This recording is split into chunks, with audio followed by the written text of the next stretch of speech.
has taken our community by storm.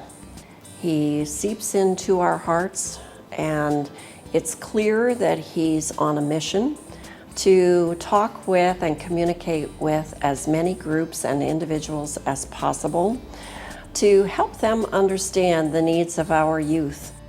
Working on behalf of children, on behalf of teenagers, on behalf of youth has been something that's just spoken to me since day one. When it came time for me as a young person to begin thinking about what I wanted to do, it just wasn't a question. This was what I was going to do because I felt like I was, essentially wired to do this work. And I know Matt is very much of a family man.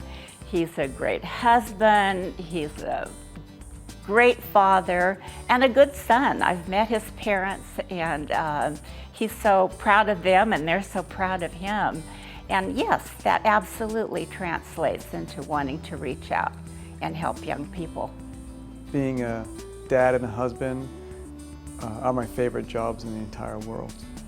And so much of the work that I get to do here at Social Advocates for Youth focuses on working with and on behalf of young people, children, teens, and transitional age youth who maybe didn't have that particular person in their life. And so in regards to generating awareness around this issue of youth homelessness, it's beginning with ourselves and knowing who we are as people and how we got to where we are and recognizing that we didn't get here alone. Before we can pull ourselves up by our bootstraps, we need boots. And the work that we do as a community is to give young people those boots.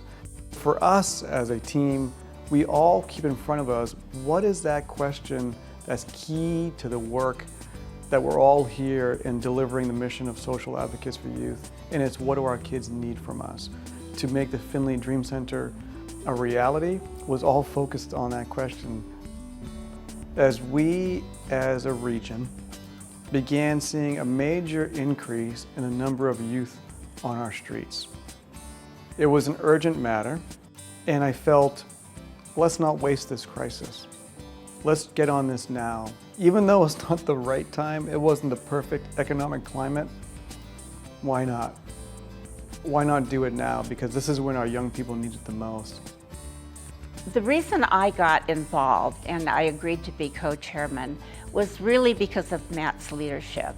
I knew that the pieces were all in place to make this thing work. He not only was able to reach into the hearts and minds of people in the community, but he was very strategic in who he pulled along with him. If I'm going into a conversation with someone who I feel can make a difference on behalf of the young people that we serve, and I want to ask that person for help from these young people's behalf, really? Is it that difficult for me to ask you that question and for me to risk hearing no? No, it's not very difficult at all.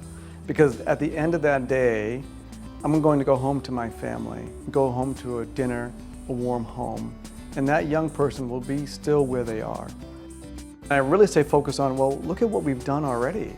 And I don't think I could have imagined this just a number of years ago, sitting in the SAY Finley Dream Center, having this conversation. It's something that is extremely unique, and it's something I feel lucky to be able to be a part of. And who knows what's next if we just keep on staying focused on this mission and staying focused on making things happen. The possible is so great.